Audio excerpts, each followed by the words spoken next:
చాలామందికి పీరియడ్స్ ఇర్రెగ్యులర్గా ఉంటున్నాయి and cyst కానివ్వండి అండ్ ఫైబ్రాయిడ్స్ కానివ్వండి ఈ మధ్య కాలంలో ఎక్కువగా వింటున్న పేర్లు ఇవి.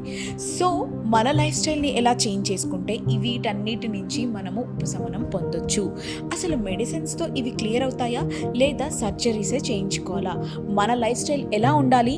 స్ట్రెస్ నుంచి డిప్రెషన్ నుంచి బయటకు వచ్చినా సరే కొంతమందికి హెల్త్ మాత్రం క్యూర్ అవ్వదు. సో వీటన్నిటి మీద ఈరోజు మనతో మాట్లాడి మీకున్న డౌట్స్ అన్ని క్లారిఫై చేయడానికి స్టూడియోలో రెడీగా ఉన్నారు Shilpa Madhupati. She's an gynaecologist, infertility specialist and laparoscopy surgeon. మేడంని ఇన్వైట్ చేసి వీటన్నిటికీ అసలు మూల కారణం ఏంటి, ఆ రూట్ కాజ్ని కనిపెట్టి మనం దాన్ని క్యూర్ చేసుకోవచ్చా లేదా అని చెప్పేసి డిస్కస్ చేద్దాం. సో మేడంని వెల్కమ్ చెప్పేద్దామా?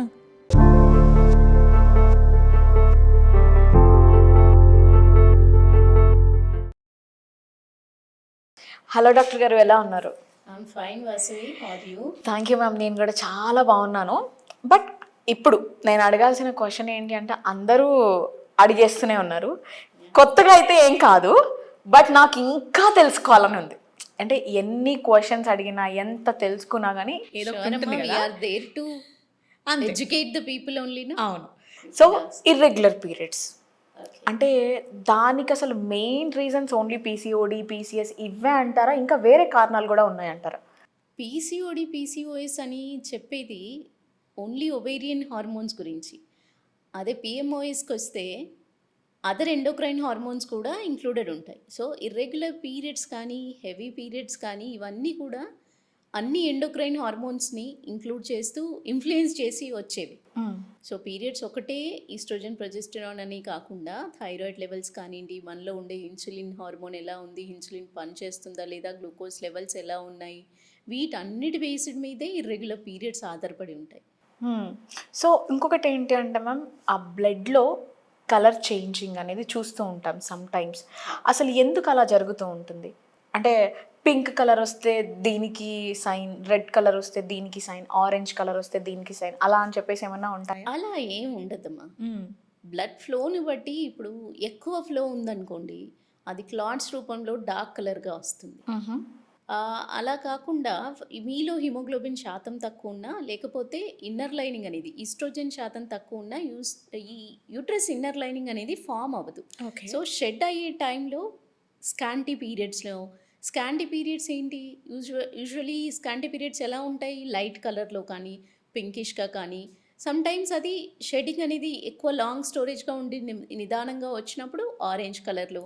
ఇంతే తప్ప బ్లడ్ ఫ్లోకి రిలేటెడ్ కలర్ మారుతుంది తప్ప అంతకు మించి పెద్ద తేడా ఏముండదు. అవన్నీ అపోహలు. ఓకే, అంటే సోషల్ మీడియాలో చూస్తున్నాం. సో ఈ కలర్ వస్తే దీనికి ఇది సైన్, ఈ కలర్ వస్తే దీనికి ఇది సైన్. సో ఇలా వచ్చింది అని అంటే మీరు డెఫినెట్గా డాక్టర్ని కన్సల్ట్ చేయాలి, ఇలా వచ్చింది అంటే మాత్రం you need to change your diet schedule and everything, ఇలా చెప్తున్నారు కాబట్టి అలా అడగడం జరిగింది.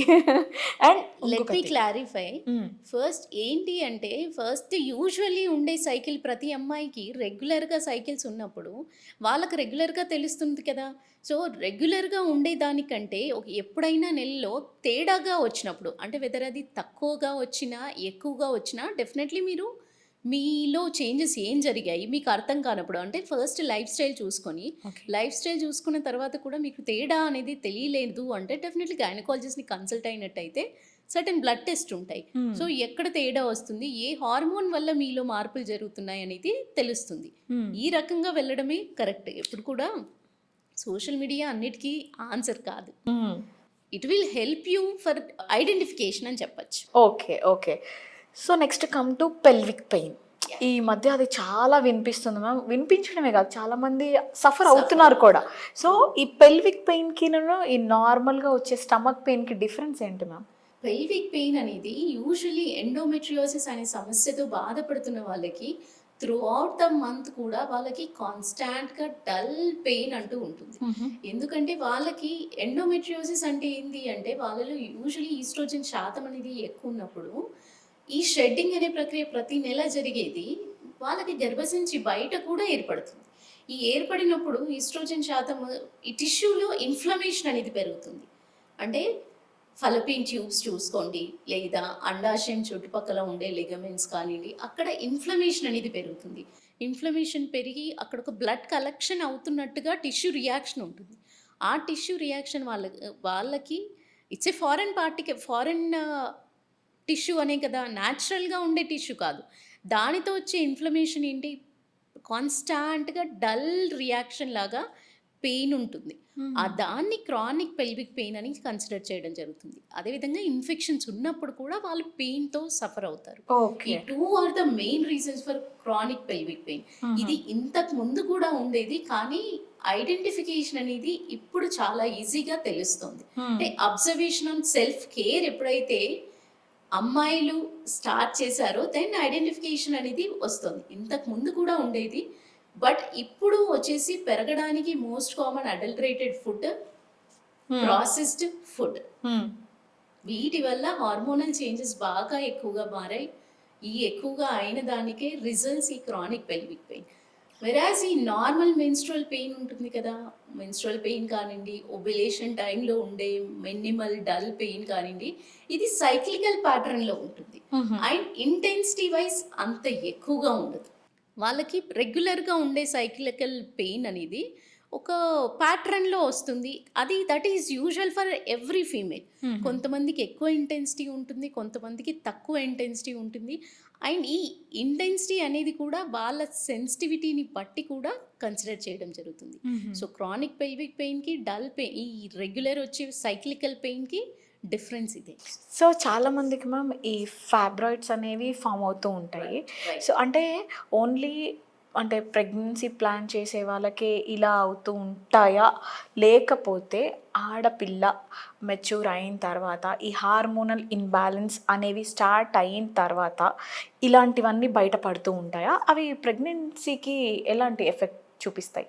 డెఫినెట్లీ మా ఈ ఫైబ్రాయిడ్స్ అనేది ముందు మేము చాలా ఒక 10 years డికేడ్స్ ముందు వరకు కూడా we use to see those cases in middle aged women. అంటే పిల్లలు అయిపోయిన తర్వాత ఎప్పుడైతే 35 years క్రాస్ అయ్యి 35 to 40 years మధ్యలో నుంచి సఫర్ అయ్యే వాళ్ళని చూసేవాళ్ళం. కానీ ఇప్పుడు వెరీ ఎర్లీ ఏజ్లో 18-20 years అమ్మాయిల్లో కూడా ఫైబ్రాయిడ్స్ అనేది చూడడం అనేది వెరీ ఫ్రీక్వెంట్లీ చూస్తున్నాం.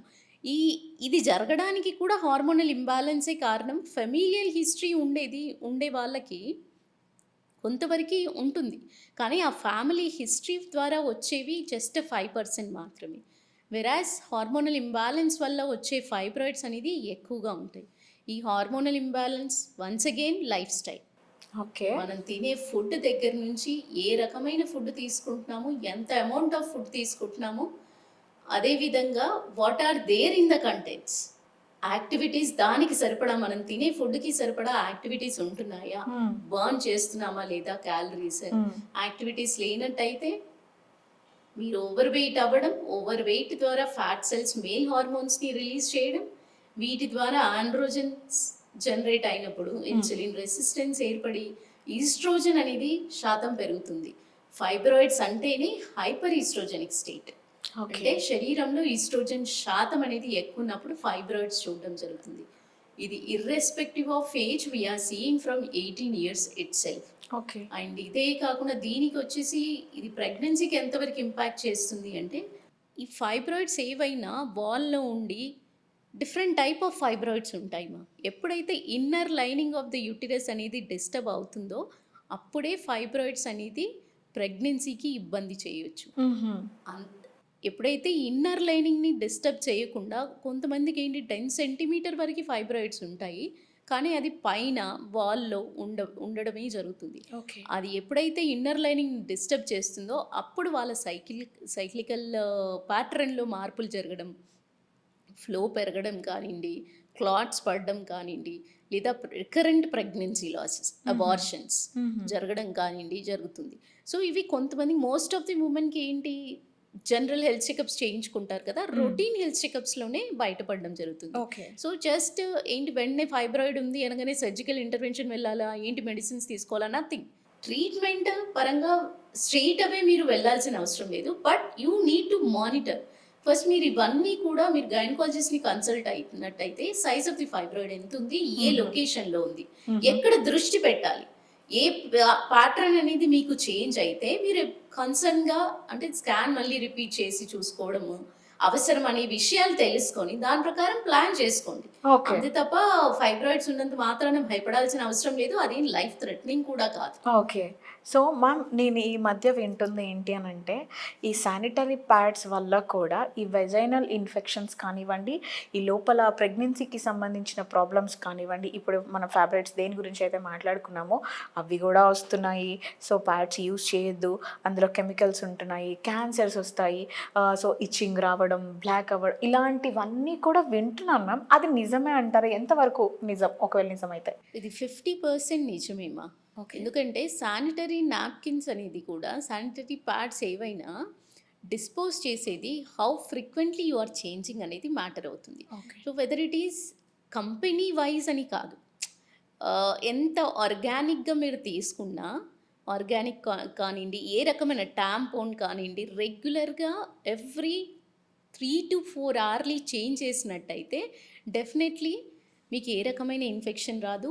ఈ ప్యాడ్ చేంజింగ్ అనేది లాంగ్ స్టాండింగ్గా పెట్టుకున్నప్పుడే ఇన్ఫెక్షన్స్ కానివ్వండి, వెదర్ అది వెజైనల్ ఇన్ఫెక్షన్ కానివ్వండి, లేదా వల్వల్ ఆరిఫేస్లో పెరీనియల్ ఇన్ఫెక్షన్స్ కానివ్వండి, సర్వైకల్ ఇన్ఫెక్షన్స్ కానివ్వండి, అవ్వకుండా ఉంటాయి.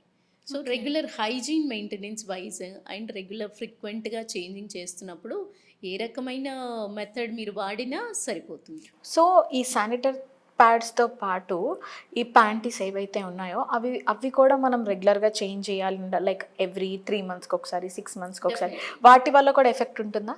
డెఫినెట్లీ 3 monthsly ఖచ్చితంగా ప్యాంటీ లైనర్స్ కానీ ప్యాంటీస్ కానీ చేంజ్ చేయమనే చెప్తాము. బికాజ్ మనకి కనిపించనివి కూడా ఎంత వాష్ చేసినా మనకు కనిపించని మైక్రోబ్యాక్టీరియల్ ఇన్ఫెక్షన్స్ అనేది ఏర్పడకుండా సర్విక్స్ అనేది హెల్తీగా ఉండడానికి, అంటే సర్విక్స్ అనేది గర్భసంచి ముఖద్వారం, అన్నిటికీ అక్కడి నుంచే మొదలయ్యేది. సో దాన్ని హైజీనిక్ మెయింటైన్ చేసుకోవడానికి మనం యూజ్ చేసే అవుట్ సైడ్ ఎన్విరాన్మెంట్కి డైరెక్ట్ ఎక్స్పోజర్ అనేది వెజైనా ఉంటుంది. There is no closure for vagina. Okay. So అందుకని రెగ్యులర్గా చేంజ్ చేయమని చెప్తాం. సో అది పాటిస్తే చాలా వరకు ఇన్ఫెక్షన్స్ అరెస్ట్. సో చాలా మంది ఏంటంటే మనం ఈ పాలిస్టర్ కానివ్వండి, సాటిన్ కానివ్వండి, కాటన్ అనేది థర్డ్ ఆప్షన్.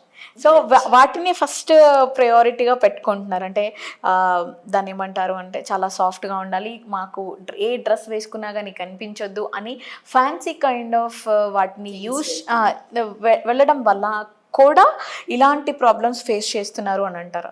డెఫినెట్లీ. ఎందుకంటే ఈ type of cloth it self సాఫ్ట్గా ఉండి, సాఫ్ట్ టెక్స్చర్ ఉండి, ఫ్యాబ్రిక్ వైజ్ అనే కాదమ్మా, అబ్జార్ప్షన్ అనేది కూడా ఇంపార్టెంట్ కదా. ఏదైనా ఇప్పుడు సెక్రిషన్స్ ఉంటాయి, ఇది ఓవలేటరీ టైంలో సెక్రిషన్స్ ఉంటాయి, ప్రీ మెన్సెస్ కానివ్వండి, పోస్ట్ మెన్సెస్ కానివ్వండి, సెక్రిషన్స్ ఉంటాయి. అది మీరు కాటనీ క్లాత్ అయితే it will absorb easily. Okay. Whereas other fabric అయితే అబ్జార్ప్షన్ ఈజీగా ఉండదు. లాంగ్ స్టాండింగ్ వెట్నెస్తో వల్వల్ ఇన్ఫెక్షన్స్ వస్తాయి కదా, పెరీనియల్ ఇన్ఫెక్షన్స్ వస్తాయి, ర్యాష్ మొదలవుతుంది, ఇచ్చింగ్ మొదలవుతుంది. ఇది కాస్త అసెండింగ్ ఇన్ఫెక్షన్ అయితే అప్పర్ జెనిటల్ ట్రాక్ట్ అంటే గర్భసంచి వరకు కూడా ఒక్కోసారి వెళ్తుంది. కాబట్టి మీరు రెగ్యులర్గా యూజ్ చేయడం అనేది కాటన్ యూజ్ చేస్తూ అకేషనల్లీ ఫ్యూ యూజ్, అది పెద్ద ఇబ్బంది రాదు. అండ్ అది చేంజ్ చేస్తూ ఉన్నారనుకోండి ఇష్యూ ఉండదు కదా. Yeah. So next come to ఈ ఓవరీ సిస్టమ్. ఇవన్నీ కూడా గర్భానికి సంబంధించిన ఎఫెక్ట్సే అని మనం అనుకుంటున్నాము.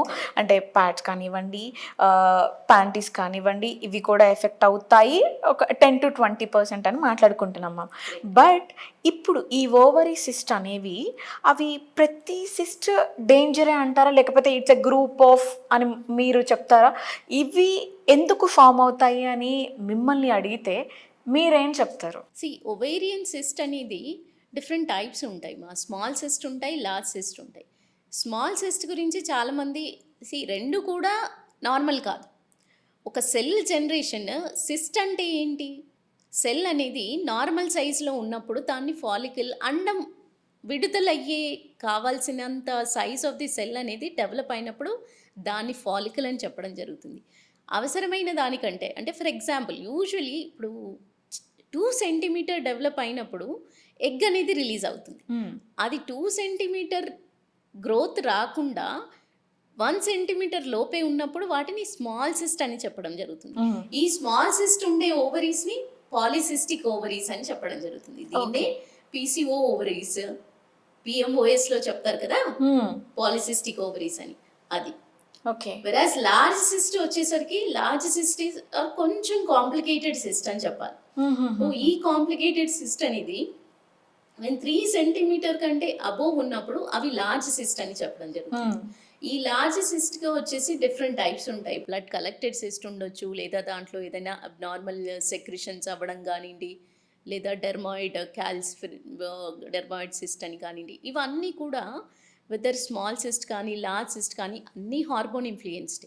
ఈ పీరియడ్స్లో మీరు దీన్ని ఎలా డిటెక్ట్ చేస్తారు? ఓన్లీ స్కాన్ చేస్తేనే డిటెక్షన్ అని కాదు, చేసే టైంలో మీరు స్కాన్ చేసిన టైంలోనే కాకుండా రెగ్యులర్గా మీకు ఉండే పీరియడ్స్లో ఎప్పుడైతే ఫ్లో తేడా వచ్చినా cycle pattern, length of the cycle అనేది, పీరియడ్స్ ఎంత డీలేడ్గా వస్తున్నా లేదా ఎర్లీగా వస్తున్నా, స్పాటింగ్ రూపంలో ఫ్లో తగ్గినా, డిఫరెన్స్ ఉంది, రెగ్యులర్ ఉండే ప్యాటర్న్ కాకుండా డిఫరెన్స్ ఉంది అని అంటే డెఫినెట్లీ మీరు అది ఐడెంటిఫై చేసుకోవాలి. ఒక 1 సైకిల్ అబ్జర్వ్ చేసి ఓకే స్ట్రెస్ వల్ల ఏమన్నా ఉందా, ఫుడ్ ప్యాటర్న్ కొంచెం లైఫ్ స్టైల్ చేంజ్ చేసుకొని నెక్స్ట్ సైకిల్ చూసి, లేదు నెక్స్ట్ సైకిల్లో కూడా రిపీట్ అవుతోంది, సిమిలర్ ప్యాటర్నే వస్తుంది అని అంటే డెఫినెట్లీ మీరు ఒకసారి గైనకాలజిస్ట్ని కన్సల్ట్ అయ్యి సరైన బ్లడ్ టెస్ట్ కానివ్వండి, స్కాన్స్ కానివ్వండి చేయించుకున్నట్టయితే మీరు డిటెక్ట్ చేసుకోగలుగుతారు ఈజీగా.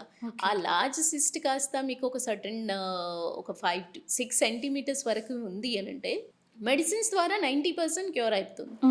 అది 6 సెంటీమీటర్ క్రాస్ అయినప్పుడు డెఫినెట్లీ సమ్ టైమ్స్ అది ట్విస్ట్ అయ్యి టార్షన్ ఆఫ్ ది ఓవరీ జరిగి ఓవరీ తీసేయాల్సిన అవసరం కూడా అంతవరకు వెళ్ళే అవకాశం ఉంటుంది. కాబట్టి మానిటరింగ్ ఈజ్ ఇంపార్టెంట్. ఓకే. ఉంది అని అంటే వెంటనే భయపడకపోకుండా ఎన్ని రోజులకి, ఎన్ని మంత్స్కి ఒకసారి మళ్ళీ చెకప్కి చేయించుకోవాలి. మెడికేషన్ అవసరం పడితే మెడికేషన్, ఈ జనరేషన్ ఏంటి చాలా మంది ఏంటి ఏదైనా మెడిసిన్స్ రాస్తే వెంటనే మేడం నేను సైడ్ ఎఫెక్ట్స్ ఉంటాయి కదా, నేను ఖచ్చితంగా తీసుకోవాలా, నేను తీసుకోకుండా ఇంకేదైనా ఉంటే చెప్పండి. అది ఏదైనా ఇంకో న్యాచురల్ మెథడ్లో వెళ్ళాలి అంటే ఒక సర్టెన్ టైం ఉంటుంది. ఇప్పుడు నేను ఇందాక చెప్పినట్లుగా 4 సెంటీమీటర్ 5 సెంటీమీటర్ వరకు ఉంది అని అంటే మీరు మానిటర్ చేస్తూ న్యాచురల్ మెథడ్లో కనుక చూస్తూ ఉన్నట్టయితే సరిపోతుంది. బట్ 4 to 5 గ్రాడ్యువల్లీ అది గ్రో అవుతుంది అని తెలిసినప్పుడు ఇంకా నేను న్యాచురల్ మెథడ్ అని అది మూర్ఖత్వం అవుతుంది. ఓకే. అది అండాశయం తీసేయాల్సినంత తీవ్రత వరకు వెళ్లకుండా ముందే అరెస్ట్ చేసుకునే అవకాశాలు మనకు ఉన్నప్పుడు అది యూటిలైజ్ చేసుకోకుండా కాంప్లికేట్ చేసుకోవడం కరెక్ట్ కాదు కదా. ఓకే. మీరు చెప్పింది 100% థాట్ ప్రాసెస్ అనేది ఈ జనరేషన్ కి మారాలండి. మెడిసిన్ సైడ్ ఎఫెక్ట్స్ ఉంటాయి ఖచ్చితంగా, ఈవెన్ విత్ పారాసెటమాల్ కూడా సైడ్ ఎఫెక్ట్స్ ఉంటాయి, ఉండవని కాదు. కానీ ఎప్పుడు తీసుకోవాలి అనేది అది కొంచెం ఆలోచన మారితే మంచిది. మ్యామ్ ఇప్పుడు ఇంకొక డౌట్ ఏంటి అంటే ఇవాళ రేపట్లో టీనేజర్స్లో నుంచి స్టార్ట్ అయిన ఈ హార్మోనల్ ఇన్బ్యాలెన్స్ అనేది ఇప్పుడు మీరు చెప్పినట్టు అది సిస్ట్ వరకు కూడా వెళ్తుంది. అంటే మెయిన్ రీజన్ ఏంటి అంటారు మ్యామ్? అంటే మా మీద మాకు ఉన్న కాన్ఫిడెన్స్ లెవెల్ అనేది తగ్గిపోవడం అంటారా, లేకపోతే లైఫ్ స్టైల్ చేంజెస్ అంటారా, ఫుడ్లో ఏమైనా తేడా అంటారా? ఎందుకు మెంటల్ స్ట్రెస్ కానివ్వండి, డిప్రెషన్, ఇవన్నీ కూడా ఈ హెల్త్ డ్యామేజ్ అవ్వడానికి రీజన్స్ అవుతాయి అంటారా? ట్రూమా.